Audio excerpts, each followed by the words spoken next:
Please subscribe for more. ಅಣ್ಣ ಮದುವೆ ಆಗಿದ್ದೇನೆ ಅಂತ ಒಂದು ಹುಡುಗಿಯನ್ನು ಮನೆಗೆ ಕರೆದುಕೊಂಡು ಬಂದ.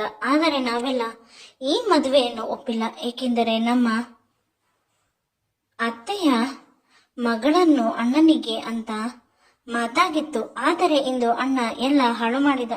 ನಾನು ಸ್ನಾನಕ್ಕೆ ಹೋದಾಗ ಆ ಹುಡುಗಿ ಈಗಾಗಲೇ ಸ್ನಾನ ಮಾಡುತ್ತಿದ್ದಾಳೆ. ಮಿಸ್ ಆಗಿ ನಾನು ಬಾಗಿಲನ್ನು ತೆಗೆದೆ.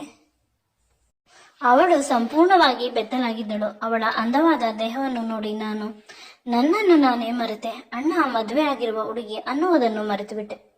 ಬಾತ್ರೂಮ್ ಒಳಗೆ ನಾನು ಹೋಗಿ ಒಳಗಿನಿಂದ ಬೀಗ ಹಾಕಿದೆ. ಅವಳ ದೇಹವನ್ನು ಒಂದು ಕಡೆಯಿಂದ ಚುಂಬಿಸಲು ಆರಂಭಿಸಿದೆ. ಮುಂದೆ ನನ್ನ ಹೆಸರು ಸಂಜಯ್. ನಮ್ಮದು ಚಿಕ್ಕ ಗ್ರಾಮ. ನನ್ನ ಅಪ್ಪ ಅಮ್ಮ ಅಮಾಯಕರು. ನನಗೆ ಅಣ್ಣ ಒಬ್ಬ ಇದ್ದಾನೆ. ಅವನ ಹೆಸರು ಸಂತೋಷ್. ಅಣ್ಣನಿಗಿಂತ ಜಾಸ್ತಿ ನನ್ನನ್ನು ಮುದ್ದು ಮಾಡಬೇಕಿತ್ತು. ನಾನು ಕೊನೆಯವನು ಅಂತ ಅಪ್ಪ ಅಮ್ಮ. ಆದರೆ ಅವರಿಗೆ ಮೊದಲ ಮಗ ಅಂದರೆ ತುಂಬಾ ಇಷ್ಟ. ಸಂತೋಷ ಅಣ್ಣ ಇದ್ದರೆ ಅವರಿಗೆ ಏನೂ ಬೇಡ. ಅವನು ಊಟ ಮಾಡಿದನ, ಅವನು ನಿದ್ರೆ ಮಾಡಿದನ, ಅವನು ಪ್ರಾಜೆಕ್ಟ್ ವರ್ಕ್ ಏನಾದರೂ ಮಾಡುತ್ತಿದ್ದಾನ, ಯಾವುದಾದರೂ ಸಹಾಯ ಬೇಕಾ, ಈ ರೀತಿ ಅಪ್ಪ ಅಮ್ಮ ಇಬ್ಬರು ಅವನನ್ನು ತುಂಬಾ ಚೆನ್ನಾಗಿ ಸಪೋರ್ಟ್ ಮಾಡುತ್ತಾರೆ, ಯಾವಾಗಲೂ ಪ್ರತಿ ವಿಷಯದಲ್ಲೂ. ಆದರೆ ನನ್ನನ್ನು ಮಾತ್ರ ಆ ರೀತಿ ಸಪೋರ್ಟ್ ಮಾಡುವುದಿಲ್ಲ. ನಾನು ದೊಡ್ಡವನಾದಂತೆ ನನ್ನಲ್ಲಿ ಬೇಸರ ಜಾಸ್ತಿ ಆಗುತ್ತಾ ಹೋಯಿತು. ನಾವು ಚಿಕ್ಕವರಾಗಿದ್ದಾಗ ನಮ್ಮನ್ನು ತುಂಬಾ ಚೆನ್ನಾಗಿ ನೋಡಿಕೊಳ್ಳುತ್ತಿದ್ದರು. ಆದರೆ ಅದರಲ್ಲೂ ಕೂಡ ಅಣ್ಣನ ಮೇಲಿನ ಅಕ್ಕರೆ, ಪ್ರೀತಿ ಪ್ರತಿಯೊಬ್ಬರಿಗೂ ಜಾಸ್ತಿ. ಈ ಬೇಸರದಿಂದ ನಾನು ತುಂಬಾ ದಿನ ಅಪ್ಪ ಅಮ್ಮನ ಜೊತೆ ಮಾತನಾಡುತ್ತಿರಲಿಲ್ಲ. ಅದು ಅವರಿಗೆ ತಿಳಿಯುತ್ತಿರಲಿಲ್ಲ. ಕ್ರಮೇಣ ನನಗೆ ಅಣ್ಣನ ಮೇಲಿನ ಕೋಪ ಜಾಸ್ತಿ ಆಗುತ್ತಾ ಹೋಯಿತು. ಇಲ್ಲಿ ಇದ್ದರೆ ಪ್ರತಿ ದಿನ ಜಗಳ ಅಂತ ಬೇಸರವಾಗಿ ನಾನು ಗವರ್ಮೆಂಟ್ ಹಾಸ್ಟೆಲ್ಗೆ ಸೇರಿಕೊಂಡೆ. ಬರುವುದು ಅಪರೂಪಕ್ಕೆ, ಆಗಲಾದರೂ ಅಣ್ಣ ತಮ್ಮನ ಸಂಬಂಧ ಉಳಿದಿರುತ್ತದೆ ಅನ್ನುವುದು ಮಾತ್ರ ನನ್ನ ನಂಬಿಕೆ ಆಗಿತ್ತು. ಅದು ಕೂಡ ಅದೇ ರೀತಿ ಆಯಿತು. ಇಲ್ಲಿಯವರೆಗೂ ನನ್ನ ಮತ್ತು ನನ್ನ ಅಣ್ಣನ ಸಂಬಂಧ ಇದೆ. ಅಂದರೆ ಅದು ಒಂದು ಅಂಡರ್ಸ್ಟ್ಯಾಂಡಿಂಗ್, ಅಡ್ಜಸ್ಟ್ಮೆಂಟ್. ಇನ್ನು ಯಾವುದೇ ರೀತಿಯ ಭಾವನೆಗಳು ಜಾಸ್ತಿ ಇಲ್ಲ. ನಾನು ಪ್ರಾಕ್ಟಿಕಲ್. ಆದರೂ ಕೂಡ ನನಗೆ ಅವನ ಮೇಲೆ ಮೊದಲಿನಷ್ಟು ಪ್ರೀತಿ ಇಲ್ಲ. ತುಂಬಾ ಕಮರ್ಷಿಯಲ್ ಆಗಿ ನಾನು ಅವನ ಜೊತೆ ವರ್ತಿಸುವೆ. ಅವನು ತುಂಬಾ ಸರಳ. ನನಗೆ ಬಿಡಿಸಿ ಹೇಳಲು ಪ್ರಯತ್ನ ಮಾಡಿದ್ದಾನೆ.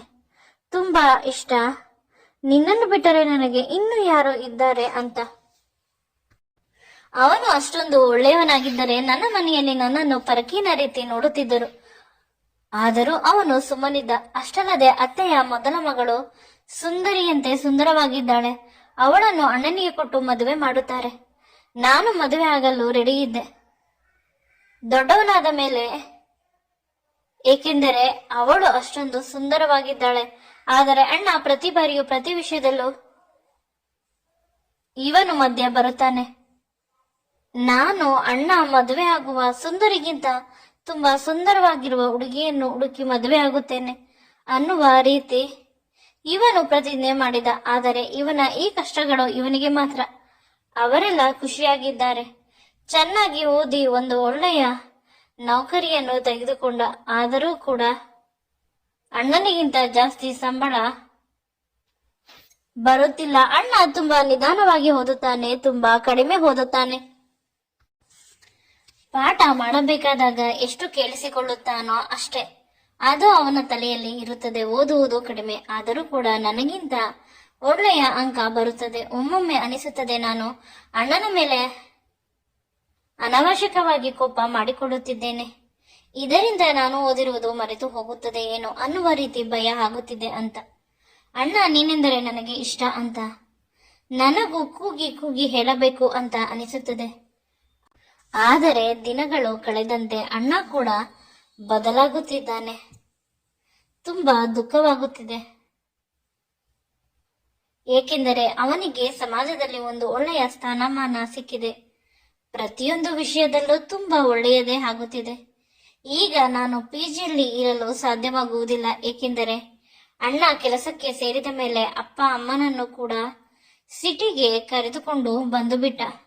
ಅಪ್ಪನಿಗೆ ನಾನು ಇಷ್ಟು ಸಂಬಳ ತಿಂಗಳಿಗೆ ಕೊಡಬೇಕು. ಅದಕ್ಕಾಗಿ ಅಣ್ಣ ತೆಗೆದುಕೊಂಡಿದ್ದ ಹೊಸ ಮನೆಯಲ್ಲಿ ನಾನು ಇರಲು ಬಂದು ಬಿಟ್ಟೆ. ನಮ್ಮ ಮನೆ ಆಗುವವರೆಗೂ ಇದೇ ನಮ್ಮ ಮನೆ.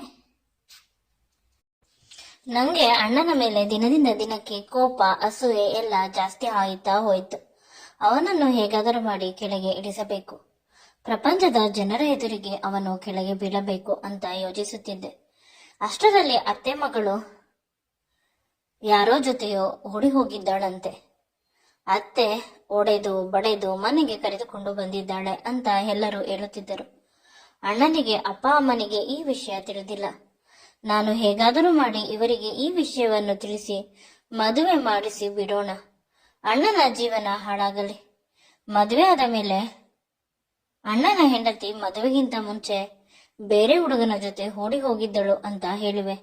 ಈ ರೀತಿ ಯೋಚಿಸುತ್ತಿದ್ದೆ. ಅಪ್ಪ ಅಮ್ಮನ ಜೊತೆ ಸಂಪೂರ್ಣವಾಗಿ ಮಾತನ್ನು ಕಡಿಮೆ ಮಾಡಿದ್ದೇನೆ.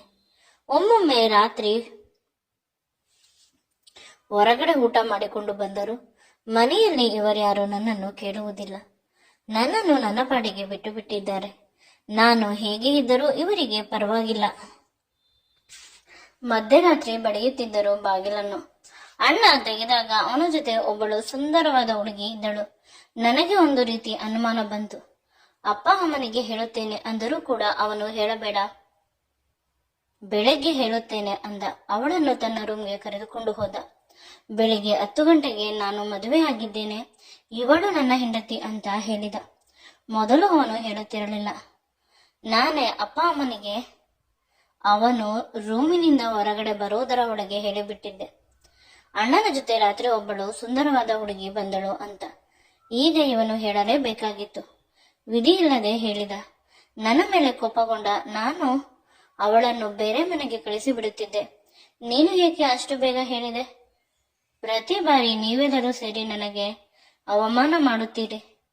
ಇಂದು ನೀನು ಅವಮಾನ ಅನುಭವಿಸಬೇಕು ಅಂತ ಅವನನ್ನು ತುಂಬಾ ಖಾರವಾಗಿ ಮಾತನಾಡಿಸಿದೆ. ವಿಷಯ ಏನಿದ್ದರೂ ಹುಡುಗಿ ತುಂಬಾ ಚೆನ್ನಾಗಿದ್ದಾಳೆ. ಅತ್ತೆ ಮಗಳಿಗಿಂತ ಸುಂದರವಾಗಿದ್ದಾಳೆ. ಒಳ್ಳೆಯ ಕೆಲಸದಲ್ಲಿ ಇದ್ದಾಳಂತೆ. ಕೈ ತುಂಬಾ ಸಂಬಳ ಬರುತ್ತದೆ ಅಂತೆ. ಅವಳ ಸುಂದರತೆಗೆ ನಾನು ಮರುಳಾದೆ. ಅವಳಿಗೆ ಮುತ್ತನ್ನು ಕೊಡಬೇಕು. ಅವಳ ಜೊತೆ ಸುಂದರವಾದ ಬದುಕನ್ನು ಕಟ್ಟಿಕೊಳ್ಳಬೇಕು. ಈ ರೀತಿ 10 ಹಲವು ಯೋಚನೆ ಬರುತ್ತದೆ.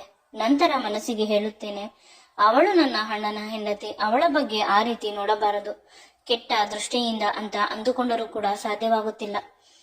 ಇತ್ತೀಚೆಗೆ ನಾನು ನನ್ನ ಗೆಳೆಯನ ಮನೆಯಲ್ಲಿ ಇರುವುದು ಹೆಚ್ಚು. ರಾತ್ರಿ ಹೊತ್ತು ಬರುವುದಿಲ್ಲ ಮನೆಗೆ. ಆದಷ್ಟು ಬೇಗ ಬೇರೆ ಮನೆ ಮಾಡಬೇಕು ಅಂತ ಯೋಚಿಸುತ್ತಿದ್ದೇನೆ. ಆದರೆ ನಾನು ಬ್ಯಾಚುಲರ್ ಆಗಿರುವುದರಿಂದ ನನ್ನ ಪೇಮೆಂಟ್ಗೆ ಸರಿಯಾದ ಮನೆ ಸಿಗುತ್ತಿಲ್ಲ. ಅತ್ತಿಗೆ ಮೇಲೆ ನನಗೆ ಮನಸ್ಸಾಗಿದೆ ಅಂತ ಅಂದರೆ ನನ್ನನ್ನು ಅಸಹ್ಯ ಪಟ್ಟುಕೊಳ್ಳುತ್ತಾರೆ. ನಾನು ಎಷ್ಟು ದೊಡ್ಡ ತಪ್ಪು ಮಾಡುತ್ತಿದ್ದೇನೆ ಅಂತ ಬೇಸರವಾಗುತ್ತಿದೆ. ಮುಖವೆಲ್ಲ ಕಪ್ಪಾಗಿದೆ.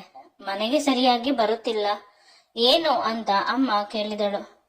ಆಗ ನನಗೆ ಉತ್ತರಿಸಲು ಸಾಧ್ಯವಾಗದೆ ಅಲ್ಲಿಂದ ಎದ್ದು ಹೊರಟು ಹೋದೆ. ಸಡನ್ ಆಗಿ ಎದುರುಗಡೆಯಿಂದ ಅತ್ತಿಗೆ ಕಂಡಳು ನಗುಮುಖದಿಂದ.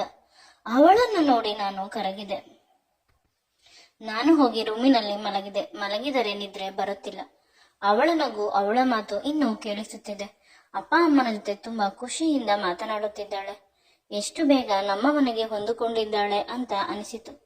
ಅವಳ ಯೋಚನೆ ಮಾಡಿ ನಾನು ಮಲಗಿದೆ.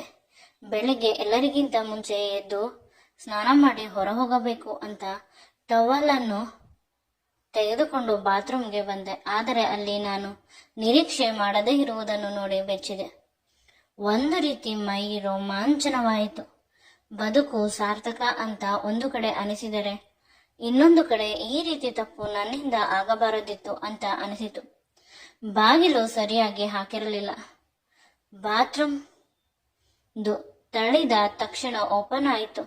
ಒಳಗಡೆ ಈಗಾಗಲೇ ಅತ್ತಿಗೆ ಹೋಗಿ ಸ್ನಾನ ಮಾಡುತ್ತಿದ್ದಾರೆ. ನೀರಿನ ಶಬ್ದ ಜೋರಾಗಿ ಇರುವುದರಿಂದ ಅವರಿಗೆ ನಾನು ಬಾಗಿಲು ತೆಗೆದಿದ್ದು ಕೇಳಿಸಲಿಲ್ಲ. ಮೈಕೈಗೆ ಸೋಪು ಹಾಕಿ ಸ್ನಾನ ಮಾಡುತ್ತಿದ್ದಾರೆ. ಅವರ ದೇಹದ ರಾಶಿ ನೋಡಿ ನಾನು ಕರಗಿದೆ. ತುಂಬಾ ಸಣ್ಣಗೆ ಇದ್ದಾರೆ, ಬೆಳ್ಳಗೆ ಇದ್ದಾರೆ. ಇಂಥ ಸುಂದರಿ ಇಡೀ ಪ್ರಪಂಚದಲ್ಲಿ ಇರಲು ಸಾಧ್ಯವೇ ಇಲ್ಲ ಅಂತ ಮನಸ್ಸು ಕೂಗಿ ಕೂಗಿ ಹೇಳುತ್ತಿದೆ. ಕೂದಲನ್ನು ಹಿಡಿಬಿಟ್ಟಿದ್ದಾಳೆ. ಅವಳ ಹಣೆ ಒದ್ದೆ ಆಗಿದೆ. ಕೆನ್ನೆಗಳು ಕೆಂಪಾಗಿದೆ. ತುಟಿಗಳು ಅದರುತ್ತಿದೆ. ಅವಳ ಹೆದೆಗಳು ಉಬ್ಬಿದೆ. ಸೊಂಟ ತುಂಬಾ ಸಪೂರಾಗಿದೆ. ನನಗೆ ಕಂಟ್ರೋಲ್ ಮಾಡಿಕೊಳ್ಳಲು ಆಗುತ್ತಿಲ್ಲ. ಬಾತ್ರೂಮಿನ ಬಾಗಿಲನ್ನು ಹಾಕಿ ನಾನು ಕೂಡ ಒಳಗೆ ಹೋದೆ. ಸಡನ್ ಆಗಿ ಅವಳು ಯಾರು ಅಂತ ಹೇಳಿದಳು. ಮುಖಕ್ಕೆ ಸೋಪನ್ನು ಹಾಕಿರುವುದರಿಂದ ತಿಳಿಯಲಿಲ್ಲ. ನಾನು ಹಿಂದೆಯಿಂದ ಹೋಗಿ ಗಟ್ಟಿಯಾಗಿ ತಬ್ಬಿಕೊಂಡೆ ಅಷ್ಟೆ. ತಕ್ಷಣ ಅವಳು ಕೇಳಿದಳು, ಸಂಜಯ್ಯ ಅಂತ. ನನಗೆ ಆಶ್ಚರ್ಯವಾಯಿತು. ನಾನು ಏನು ಪ್ರಶ್ನೆ ಮಾಡಲು ಸಮಯ ತೆಗೆದುಕೊಳ್ಳದೆ ಅವಳನ್ನು ಗಟ್ಟಿಯಾಗಿ ತಬ್ಬಿಕೊಂಡು ಅವಳ ತುಟಿಗೆ ಮುತ್ತು ಕೊಡಲು ಆರಂಭಿಸಿದೆ. ನಿರಂತರವಾಗಿ ಅವಳ ತುಟಿಗೆ ಮುತ್ತು ಕೊಟ್ಟೆ. ಅತ್ತಿಗೆ ಅನ್ನುವುದನ್ನು ತಿಳಿಯದೆ ಅವಳ ತುಟಿಗೆ ಮುತ್ತು ಕೊಟ್ಟೆ ಅಂತ ಬೇಸರವಾಗಿ ಅಲ್ಲಿಂದ ನಾನು ಹೊರಟು ಹೋದೆ. ಸತ್ಯ ತಿಳಿದ ಕ್ಷಣ ನನ್ನ ಮನಸ್ಸಿನಲ್ಲಿ ಇದ್ದ ಕಾಮಪ್ರಜ್ಞೆ ಹೋದ ತಕ್ಷಣ ಹೊರಗೆ ಬಂದು ನನ್ನ ಕೆನ್ನೆಗೆ ನಾನೇ ಹೊಡೆದುಕೊಂಡೆ. ಆದರೆ ಇನ್ನೂ ಏನೋ ತಪ್ಪಾಗಿದೆ ಅಂತ ಅನಿಸುತ್ತಿದೆ. ನಾನು ಮೈ ಮರೆತೆ ಒಪ್ಪುತ್ತೇನೆ. ಆದರೆ ಅವಳು ನನಗೆ ಹೇಗೆ ಮುತ್ತು ಕೊಟ್ಟಳು? ಅವಳು ನನ್ನನ್ನು ಗಟ್ಟಿಯಾಗಿ ತಬ್ಬಿಕೊಂಡಿದ್ದಳು. ಇದೆಲ್ಲವನ್ನು ನೆನೆಸಿಕೊಂಡು ನನಗೆ ಬೇಸರವಾಗಿ ನೈಟ್ ಡ್ರೆಸ್ ಅಲ್ಲೇ ನಾನು ನನ್ನ ಗೆಳೆಯನ ಮನೆಗೆ ಹೊರಟು ಹೋದೆ. ಯಾರ ಬಳಿಯೂ ಈ ವಿಷಯವನ್ನು ಡಿಸ್ಕಸ್ ಮಾಡುವ ರೀತಿ ಇಲ್ಲ. ಅಥವಾ ನಾನು ಈ ರೀತಿ ತಪ್ಪು ಮಾಡಿದರೆ ಅಂದರೆ ನನಗೆ ಬೈಯುವುದು. ನಿರಂತರವಾಗಿ ನನಗೆ ಮನೆಯಿಂದ ಕಾಲ್ ಬರುತ್ತಿದೆ. ಆದರೆ ಮನೆಗೆ ಹೋಗಲು ಇಷ್ಟ ಇಲ್ಲ. ಕೊನೆಗೆ ಒಂದು ಕಾಲ್ ಬಂತು ಅಣ್ಣನದು. ನೀನು ಏನು ಕೆಲಸ ಮಾಡಿದ್ದೀಯ, ಮನೆಗೆ ಬಾ, ನಿನಗೆ ಸರಿಯಾಗಿ ಮಾಡುತ್ತೇನೆ ಅಂತ ಹೇಳಿದ. ಇನ್ನು ನಾನು ಮನೆಗೆ ಜೀವನದಲ್ಲಿ ಎಂದು ಹೋಗುವುದಿಲ್ಲ ಅಂತ ಅಂದುಕೊಂಡೆ. ಆಗ ನನ್ನ ಅಣ್ಣ ವಾಯ್ಸ್ ಮೆಸೇಜ್ ಕಳಿಸಿದ್ದ. ನೀನೇನಾದರೂ ಇನ್ನು ಅರ್ಧ ಗಂಟೆಗೆ ಮನೆಗೆ ಬಂದಿಲ್ಲವಾದರೆ ನೀನು ಎಲ್ಲಿದ್ದೀಯಾ ಅಲ್ಲಿ ಹುಡುಕಿಕೊಂಡು ಬರುತ್ತೇನೆ.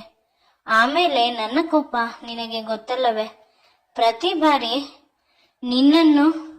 ನೀನು ಮಾಡಿದ ತಪ್ಪನ್ನು ನಾನು ಕ್ಷಮಿಸುವುದಿಲ್ಲ. ತುಂಬಾ ಭಯದಲ್ಲಿ ಅಣ್ಣ ಮೆಸೇಜ್ ಹಾಕಿದ್ದ. ಅವನ ಮೆಸೇಜ್ ಅನ್ನು ನೋಡಿ ನನಗೆ ಇನ್ನೂ ಭಯವಾಯಿತು. ಸತ್ಯವನ್ನು ಒಂದಲ್ಲ ಒಂದು ಬಾರಿ ನಾವು ಫೇಸ್ ಮಾಡಲೇಬೇಕು ಅಂತ ಅಂದುಕೊಂಡು ಇಷ್ಟವಿಲ್ಲದಿದ್ದರೂ ಮನೆ ಕಡೆ ನಡೆದೆ ಭಯದಿಂದ. ಇನ್ನು ಬದುಕಿನಲ್ಲಿ ನನ್ನ ಸಂಬಂಧಗಳು ಮುಗಿದು ಹೋಗುತ್ತವೆ ಅಂತ ಅನಿಸುತ್ತಿತ್ತು.